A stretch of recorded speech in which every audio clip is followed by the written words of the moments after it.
Nama saya Mulyono, saya tinggal di Tulungagung, Jawa Timur.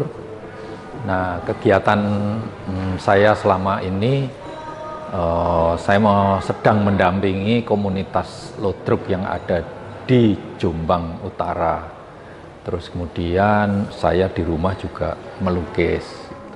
Jadi isu anak ini sangat-sangat strategis. Itu timeline di desa itu seperti apa? Live in itu sebetulnya untuk ya itu tadi, karena itu menyangkut kepentingan warga di desa. Itu ya Mas ya. Nanti kalau masuk ke desa bisa WA saya, Pak mendapatkan. Jadi kita di sini sebelum kita masuk ke desa itu harus mempunyai apa saja. 4 sampai 5 tahun bisa. Nah, kita mulai membahas, sudah mulai masuk ke program Kalvi sebenarnya dari kampus. Jadi misalnya kita membuat alur gitu ya. 6 bulan lalu saya datang ke Makassar dengan Priambudi untuk tujuan kita ingin mendapatkan data atau artefak tentang kapal perahu Padewakang, karena Budi itu ingin melihat apa sih sebetulnya sejarah antara Australia, hubungan sejarah antara Australia dengan Makassar. Nah, pada abad ke-13 sampai abad ke-17 itu ada data tentang kapal Padewakang yang mencari Tripang ke Australia Utara. Nah, dari proses itu kemudian kita diskusi di Jogja dengan teman-teman Makassar yang ada di Jogja untuk bagaimana kita coba bersama membuat tema aktivitas tentang kapal Padewakang. Terus kemudian saya dengan Mas Arham itu coba bagaimana teman-teman ini nanti dari berbagai disiplin, jadi ada peneliti, kemudian ada praktisi seni rupa, kemudian ada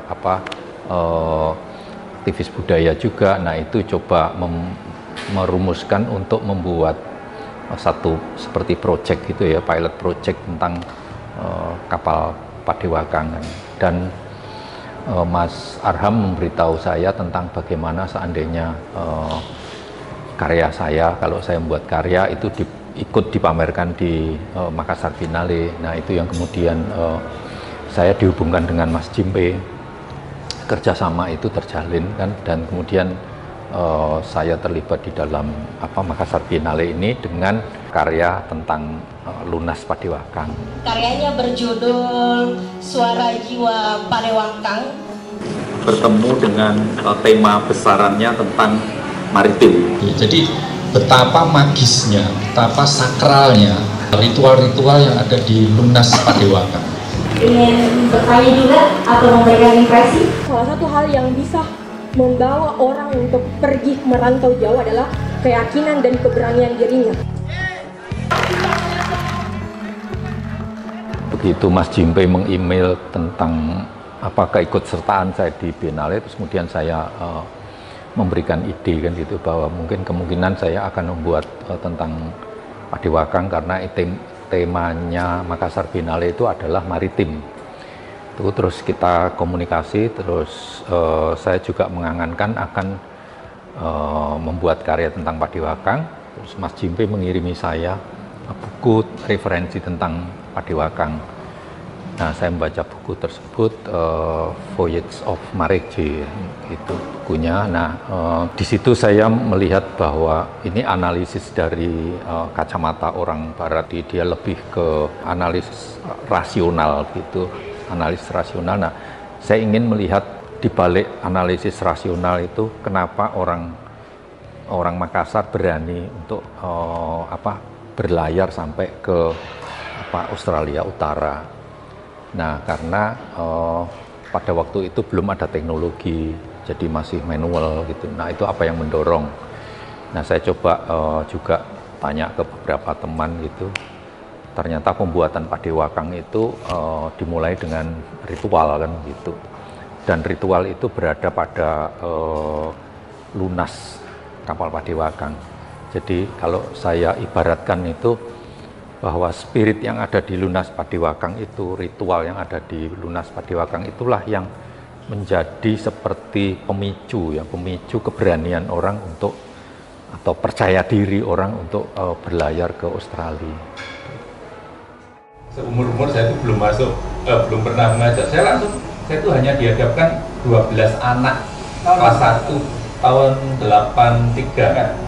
Saya ini mahasiswa isi, nggak bisa ngajar itu. Terus saya kan kasih contoh gambar ikan, anak-anak itu hanya diam aja. Tiba-tiba ada anak Maji namanya, tangan saya dipegang gitu, terus Pak gambar di pantai Pak, gambar di pantai Pak, semuanya lari ke pantai, saya ditinggal kan di situ. Jadi anak-anak pun yang ada di sana dan menggambar itu adalah sesuatu yang menyenangkan mereka karena mereka gambar dengan bersenang-senang. Waktu menerbitkan buku ISIS ya, Mas Toto memberi judul Pak Mul Guru Gambar itu karena status. Pengertian metodologinya, jadi kalau kita masuk ke desa itu dibutuhkan nggak sama orang desa itu? Sebetulnya kita ini punya kemampuan apa, kemudian yang dibutuhkan masyarakat itu kemampuan apa gitu. Saya kemudian spontan aja, saya guru gambar, saya guru gambar.